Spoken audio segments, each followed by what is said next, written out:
आप देख रहे हैं आईना की हमारी आज की खास पेशकश। मैं हूं आपके साथ पूर्णिमा मिश्रा। इंदौर के होलकर रियासत की संपदा, समृद्धि और वैभव का साक्षी रहा है लाल बाग पैलेस। अपने हर कोने में भव्यता की कहानी संजोए ये महल फ्रांस और इटली की मूर्तिकला और चित्रकला के एक दौर को खुद में जज्ब किए हुए है।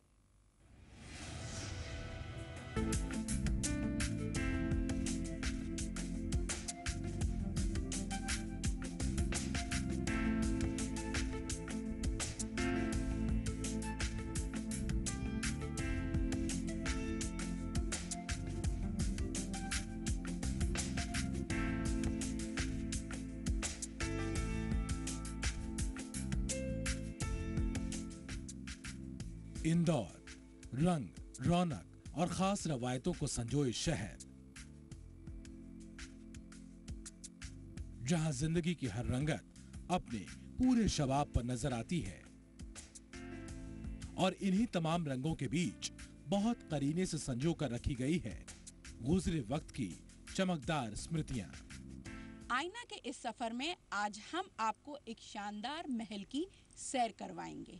इस महल का नाम है लाल बाग पैलेस, जो मध्य प्रदेश की कमर्शियल कैपिटल इंदौर में मौजूद है। भारतीय धरती पर इटालियन, फ्रेंच और यूरोपियन आर्किटेक्चर का एक बेहतरीन शाहकार। तो चलिए शुरू करते हैं ये सफर।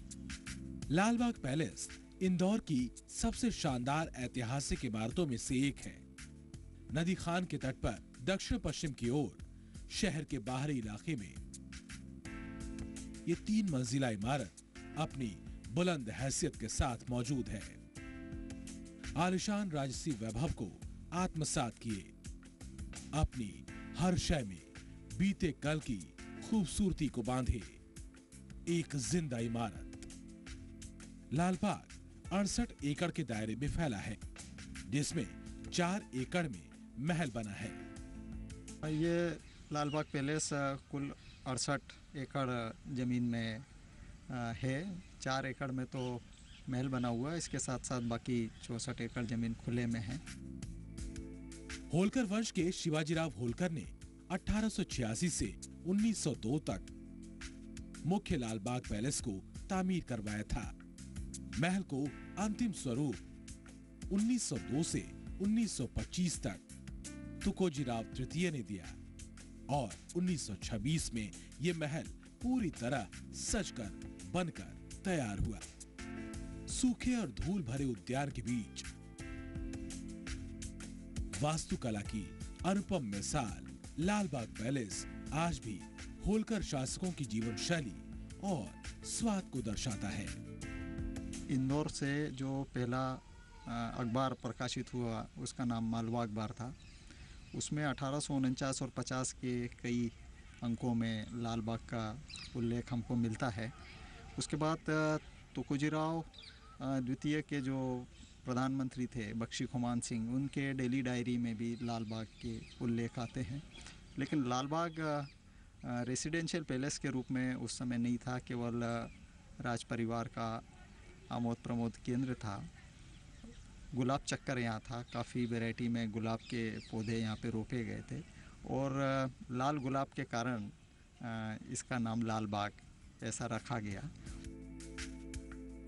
1988 में इस महल को पुरातत्व विभाग ने अपनी देखरेख में ले लिया। लाल बाग पैलेस अब एक म्यूजियम में तब्दील किया जा चुका है, जिसकी देखरेख का जिम्मा मध्य प्रदेश पुरातत्व विभाग संभाल रहा है। 1988 में जब इसको एक्वायर किया गया, तब इसको 64 लाख और 50,000 के लगभग के मुआवजे पर अधिग्रहण किया गया था और 15 लाख का फर्नीचर इसके अतिरिक्त था।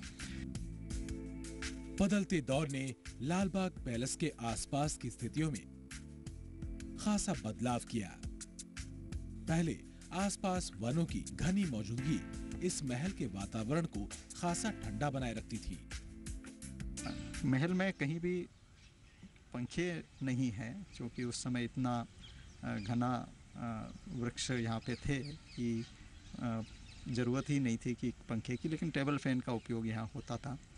1844 में तुकोजीराव सेकंड शासन में आए और उनके दिमाग में ये बात आई कि एक नया महल बनवा लिया जाए। इन डेकोरेशन, फर्नीचर, कारपेट्स और शैंडिलियर्स का जो काम था वो तुकोजीराव तृतीय के समय हुआ, जो 1902 से 1926 के बीच में यहाँ राजा रहे। लेकिन समय के साथ आबादी बढ़ी, वन कम होते चले गए। इस सब के बावजूद लाल बाग पैलेस अपनी भव्यता, विलासिता और वैभव के साथ कल की विराट परछाइयों को बड़े इत्मीनान से संजोए हुए है। सीमा एम वर्मा, जी मीडिया, इंदौर।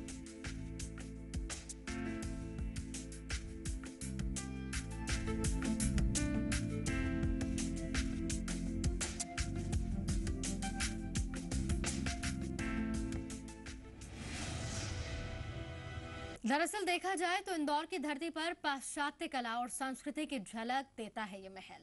यहाँ उस दौर की संस्कृति की झलक मिलती है जब राजशाही थी और उस पर पश्चिमी सभ्यता का काफी ज्यादा प्रभाव भी था।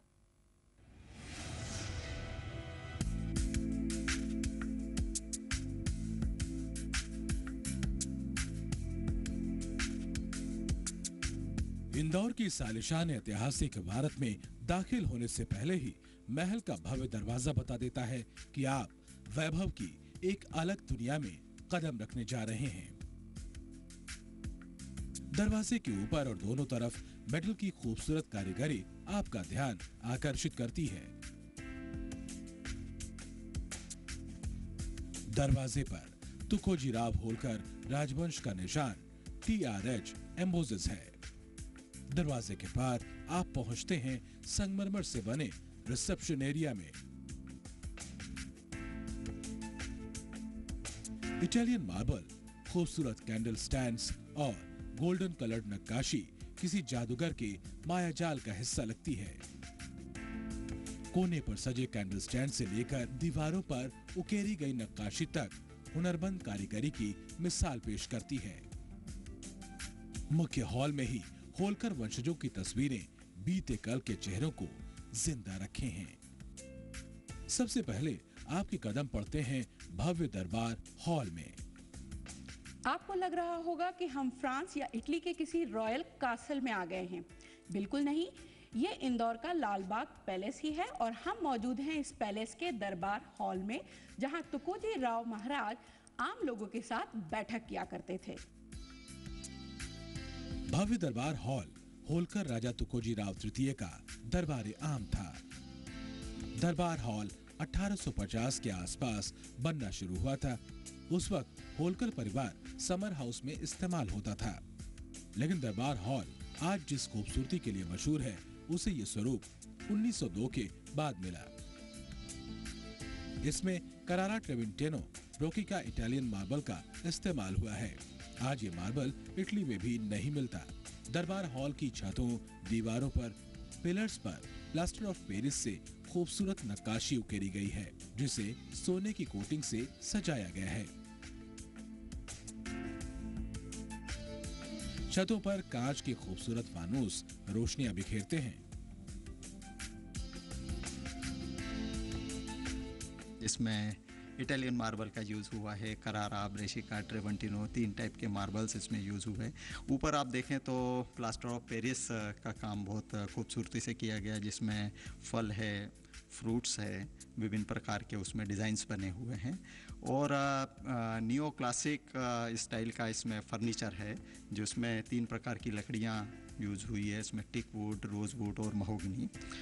इस हॉल के बारे में एक ऐतिहासिक तथ्य मैं अवगत कराना चाहूँगा कि 1857 में जब प्रथम स्वतंत्रता आंदोलन हुआ था, उस समय इंदौर भी एक केंद्र था इस अभियान का। अंग्रेज़ों को बचाने के लिए होलकरों ने उनके परिवारों को जो शरण दी गई थी, उसका उल्लेख लाल बाग में था और उस समय लाल बाग में ये हॉल था। संभवतः इसी हॉल में उनको शरण दी गई थी। दरों दीवार से लेकर कोने कोने तक वैभव नजर आता है। दरबार हॉल फ्रेंच और इटालियन का मिला जुला स्वरूप पेश करता है। यहाँ आकर ऐसा लगता है आप इटली या फ्रांस के किसी शानदार महल में दाखिल हो गए हों। गोल्ड प्लेटिंग से सजी दीवारों पर बैराकी कला शैली और रेनेसां स्टाइल की नक्काशी देखने वालों की आंखें चकाचौंध कर देती हैं।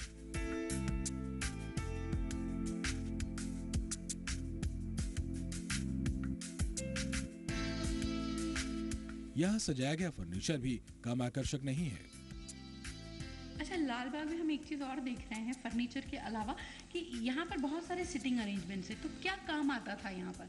अलग अलग जगह कुर्सियाँ टेबल, क्या ये बैठक हुआ करती थी या कुछ और? हाँ, ये सामान्य जनता जो आती थी उसके लिए ये हॉल था, क्योंकि दरबार आम है ये, और राजा साहब यहाँ पे दशहरा, रंग पंचमी आदि त्योहारों पर आम जनता से मिलते थे। हालांकि उस समय ये फर्नीचर नहीं रखा रहता था और नीचे जो बैठक व्यवस्था थी उसका उपयोग किया जाता था। ये वर्तमान में जो फर्नीचर हमको मिला उसको हमने इसको यहाँ अधिकतम डिस्प्ले करने का प्रयास किया। सिर्फ खूबसूरती ही नहीं, दरबार हॉल की दरो दीवार गुजरे कल की कहानियों को भी खुद में जज्ब किए हुए है। न जाने कितनी ऐसी कहानियां खुद के बेपर्दा होने का इंतजार कर रही हैं। दरबार हॉल को तामीर कराए जाने की अपनी कहानी है। इस हॉल के बारे में एक ऐतिहासिक तथ्य मैं अवगत कराना चाहूँगा कि 1857 में जब प्रथम स्वतंत्रता आंदोलन हुआ था, उस समय इंदौर भी एक केंद्र था इस अभियान का। अंग्रेज़ों को बचाने के लिए होलकरों ने उनके परिवारों को जो शरण दी गई थी उसका उल्लेख लाल बाग में था, और उस समय लाल बाग में ये हॉल था। संभवतः इसी हॉल में उनको शरण दी गई थी। दरबार हॉल दरअसल दरबार आम था, जहां आम व्यक्ति भी बड़ी आसानी से पहुंचकर अपनी बात रख सकता था। राजा तुकोजीराव होलकर तृतीय आम लोगों से मिलकर उनकी समस्याएं यहीं सुनते थे और फिर उसका समाधान भी करते थे। जाहिर है, खूबसूरत नक्काशी, बेहतरीन कारीगरी और वैभव से भरे पूरे स्वप्निल संसार में प्रवेश करना किसी सपने से कम नहीं होता था। सीमा एम वर्मा, जी मीडिया, इंदौर। और इसी के साथ आईना के खास पेशकश में वक्त एक छोटे से ब्रेक का है।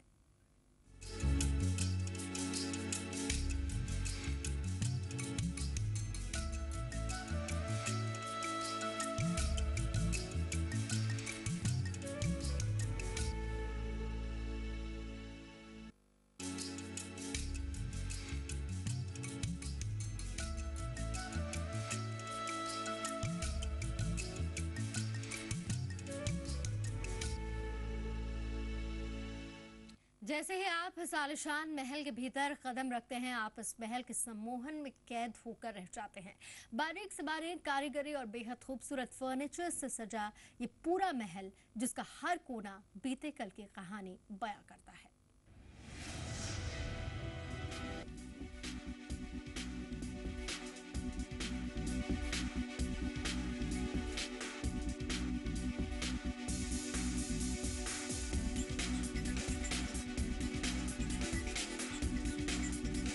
इंदौर की वैभव संपन्न इस ऐतिहासिक इमारत का हर कोना अप्रतिम सुंदरता को समेटे हुए है। ये अलग बात है कि ज्यादा प्रभाव फ्रांस या इटली की मूर्तिकला का यहाँ नजर आता है। फिर भी महल का हर सिरा बेहद खूबसूरत है और सम्मोहित करता है।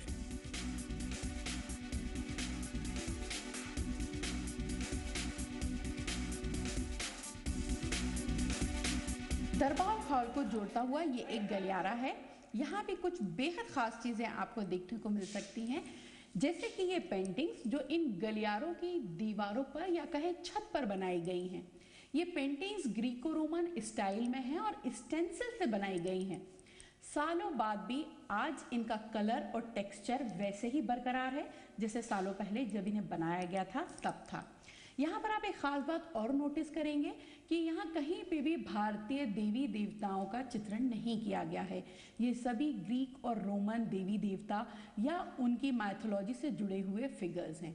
लेकिन एक और चीज़ बहुत ही दिलचस्प जो यहाँ हम नोटिस कर रहे हैं वो ये कि यहाँ पर आप देख रहे होंगे कि एक स्टैंड दिखाया गया है, उसके ऊपर कलश है और इस स्टैंड के चारों तरफ एक सांप लिपटा हुआ है।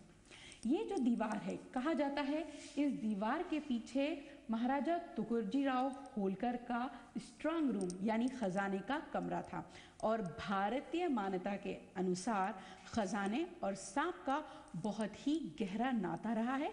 शायद इन्हीं चित्रों में ये दिखाने की कोशिश की गई है। गलियारे से निकलकर लाल बाग पैलेस के बैंक्वेट हॉल में पहुंचते हैं, जो इस महल के एक और अहम और खूबसूरत हिस्से से आपका तारुफ करवाता है। इसको महल के निर्माण के दूसरे चरण में बनवाया गया था। इस बैंक्वेट हॉल में तुकोजीराव होलकर अंग्रेज अफसरों को दावत दिया करते थे। ये लाल बाग पैलेस का बैंक्वेट हॉल है। यहाँ पर महाराजा होलकर के खास मेहमानों को दावत दी जाती थी। ये रॉयल सिटिंग अरेंजमेंट है। आप ये जो दो कुर्सियां देख रहे हैं जो एक्सट्रीम लेफ्ट और राइट हैंड पर लगी गई हैं, ये ब्रिटिश ऑफिशियल्स के लिए हुआ करती थी। इसके अलावा ये राजा और रानी की कुर्सियां हैं। एम्बलम इसमें भी है, लेकिन यहाँ पर TRH इसको भी एम्बोस किया गया है, यानी तुकोजीराव होलकर। करीब 100 लोग बड़े आराम से इस हॉल में आ जाते थे। बैंक्वेट हॉल में डाइनिंग टेबल टी शेप में रखी गई है। टी का मतलब तुकोजीराव के नाम का पहला अक्षर। इसी को ध्यान में रखकर बैठने का इंतजाम टी शेप में किया गया है। बैंक्वेट हॉल का निर्माण पैलेस के सेकेंड फेज में हुआ है, जो 1886 से 1902 के बीच में है। तब शिवाजीराव होलकर इंदौर के राजा थे। इस बैंक्वेट हॉल का फ्लोर लकड़ी का है और आप देख सकते हैं पीछे मेरे कि इसका सिटिंग अरेंजमेंट टी शेप में है। जब तुकोजीराव ने राजगद्दी संभाली 1902 से 26 तक वो राजा रहे, तो उनका नाम तुकोजीराव टी से शुरू होता है, तो इसका सिटिंग अरेंजमेंट टी शेप में है। जरा आलिशान तबीयत को संभाले बैंक्वेट हॉल के वैभव पर नजर डालिए। बेहद महीन कारीगरी से बेल्जियम कट ग्लास को तराशकर बनाया गया ये फानूस किसी हिप्नोटिक बॉल से कम नहीं है। नजर उठी तो सम्मोहित हुए बिना नहीं रहेंगे। दीवारों पर ग्रीक देवताओं की खूबसूरत मूर्तियां उकेरी गई हैं, जिनके किनारे गोल्डन पेंटिंग से सजाए गए हैं। इसमें ग्रीक देवता पोसीडोन को जल तरंगों पर सवार दिखाया गया है। इसमें आप शैंडेलियर देखें, बहुत खूबसूरत शैंडेलियर है, कट ग्लास में बने हुए हैं। इसके ऊपर खासियत यह है कि ग्रीक माइथोलॉजी में कुछ देवी देवता बने हैं, जिसमें पोसीडोन है, गॉडेस ऑफ जस्टिस आपको देखने को मिलेगी। इसके अलावा खास बात है बैंक्वेट हॉल के दरवाजे, जिन पर 2 ईगल बने हुए हैं। साथ ही लिखा है HC, लेकिन HC का मतलब है क्या? ईगल के साथ C और H लिखा हुआ मिलता है, जो सूर्य के बीच में है। ऐसा कहा जाता है कि इंदौर में होलकर कैवेलरी हुआ करती थी, जो ईगल उनका सिंबल था। स्वतंत्रता के बाद ये इंडियन मिलिट्री में मर्ज हो गई और अब वो 15 बटालियन कुमायूं रेजिमेंट के नाम से इंडियन मिलिट्री में मर्ज हो गई है। लेकिन आज भी वो इस चिन्ह का उपयोग करते हैं और साथ में इंदौर भी लिखते हैं। अच्छा, तो CH क्या रिप्रेजेंट करता है? होलकर कैवेलरी। रेड कार्पेट से सजे बैंक्वेट हॉल के फर्नीचर की खूबसूरती किसी दूसरी दुनिया की लगती है। साथ ही पुरातत्व विभाग फर्नीचर की टेपेस्ट्री, अपहोल्स्ट्री और पर्दों को बदलने की कवायद में जुट गया है, ताकि महल का पुराना वैभव लौटाया जा सके। चूँकि ये अब आर्कियोलॉजी का मॉन्यूमेंट है, इसलिए आर्कियोलॉजी के जो नियम हैं उसके अनुसार ही यहाँ पे काम होना है। प्रयास किए जा रहे हैं और टेपेस्ट्री और अपहोल्स्ट्री बदलने के लिए उसी प्रकार का कपड़ा मिलना चाहिए और उसको आर्कियोलॉजी के नियम के अनुसार ही बदलना पड़ेगा, इसलिए कुछ समय लग रहा है, लेकिन इसके प्रयास जारी है। लाल बाग पैलेस का वैभवशाली अतीत आज भी इसके हर हिस्से से झांकता है। विलासिता और समृद्धि की कहानी कहता ये महल उस दौर के राजाओं की जीवन शैली में घुसे राशि ठाठ और वैभव की पूरी गाथा सुनाता है। सीमा एम वर्मा, जी मीडिया, इंदौर।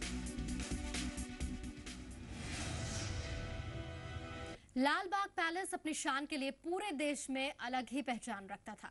वैसे तो यहाँ पर मौजूद कमरा, हर कलाकृति बेहद खास है, लेकिन यहाँ का डांसिंग फ्लोर भी अनूठी पहचान रखता है। बैंक्वेट हॉल से निकलते ही आप दाखिल हो जाते हैं एक खास डांसिंग फ्लोर पर।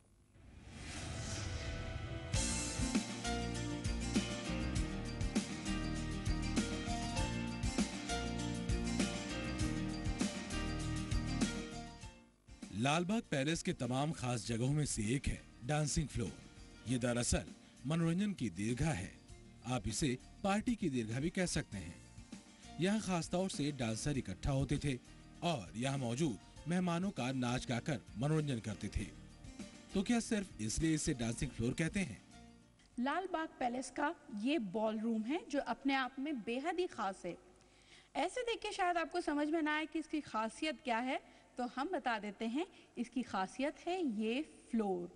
ये फ्लोर जिस पर इस वक्त हम खड़े हैं, लकड़ी का बना हुआ ये फ्लोर जो आप देख रहे हैं, इसके नीचे स्प्रिंग्स लगे हुए हैं। राजा होलकर काफ़ी शौकीन मिजाज कहे जाते हैं। उन्हें डांस का भी बेहद शौक था, लेकिन जब इस फ्लोर पर डांस होता था तो डांसर्स बाउंस करते थे। लेकिन ये तभी बाउंस करता है जब इस पे मिनिमम नंबर ऑफ डांसर्स मौजूद रहे। जरा डांसिंग फ्लोर के चारों ओर नजर दौड़ाइए। डांसिंग फ्लोर की 3 मंजिला ऊंची छतों को खूबसूरत विदेशी शैंडियर्स से सजाया गया है। डांसिंग फ्लोर के दोनों छोर पर होलकर वंशजों द्वारा शिकार किए गए बाघों की ट्रॉफी सजाई गई है।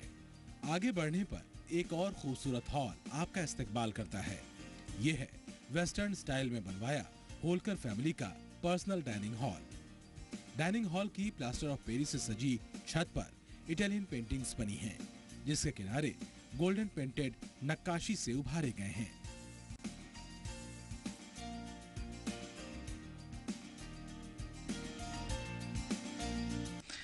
कारपेट का जो नीचे वाला पोर्शन देखें बीच में से, तो वो ओवल शेप में है, वो राउंड शेप में है, चूँकि ये सीलिंग की पेंटिंग राउंड शेप में है। इसमें बेल्जियम ग्लासेस का मिरर के रूप में यूज़ किया गया है। ऐसा लगता है कि ये कई पीसेस में है, लेकिन आप कहीं से भी अपना फेस देखें तो आप एक ही नज़र आएंगी, क्योंकि ये केवल एक डिज़ाइन है। वास्तविक में ये एक पीस में बेल्जियम ग्लास है। होलकर वंशजों की बैठक का कमरा भी बेहद खूबसूरत है, जो कि डाइनिंग हॉल से सटा हुआ है। ये फ्रेंच स्टाइल में तैयार किया गया है और वर्साई पैलेस का प्रतिबिंब इसमें नजर आता है। डाइनिंग रूम, सिटिंग रूम और क्राउन रूम, ये तीनों फ्रेंच स्टाइल में बनाए गए हैं। इसमें प्लास्टर ऑफ पेरिस का बहुत अच्छा उपयोग किया गया है और ये 3 कमरे जो है स्पेशली फ्रांस के वर्साई पैलेस को ध्यान में रख के बनाए गए हैं। सिटिंग रूम के सामने क्राउन हॉल है। क्राउन हॉल में तुकोजीराव तृतीय का दरबार सजता था। अब आप सिटिंग रूम में हैं। ये बैठक कक्ष है, सामने इसके क्राउन हॉल या थ्रोन रूम है। तो और इसके पास में ये एक वेस्टर्न डाइनिंग रूम है। तो खाने के पहले और खाने के बाद, और जो क्राउन हॉल में जो लोग आते थे, उनके लिए ये बैठक के कक्ष के रूप में इसका उपयोग होता था।